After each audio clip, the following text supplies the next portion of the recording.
এই ঢাকি আমাদের ঘুমাচ্ছে, এটা কি রকম অবস্থা তাহলে? এই পুজোর সময় ঢাক কে বাজাবে গো? ঢাকি যদি হ্যাঁ ভুতু ঢাক বাজাবে আর রুহি ঘুমাবে ঢাক না বাজিয়ে? কেমন ঢাকি আমাদের এনেছি দেখো তাহলে। এটা তো ঘুমন্ত ঢাকি, খালি ঘুমিয়ে যাচ্ছে ঢাকের উপরে ঢাক না বাজিয়ে। একটু ঢাক বাজাও। ও ঢাকি আমাদের ঢাক বাজাতে জানে না, ঢাক বাজাতেই জানে না এই ঢাকি আমাদের।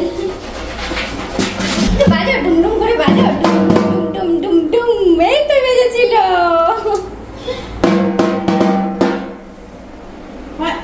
জোরে বাজাতে হবে তো, তাহলে তো ভালো হবে। আসতে পারবে জোরে সবার ঘুম ভেঙে যাবে, তাহলে তো সেরকম বাজাতে হবে, জোরে জোরে ঢাক বাজাতে হবে। তো আমি ঘুমিয়ে গেছি, ঢাক বাজিয়ে আমাকে ঘুম ভাঙিয়ে দেবে।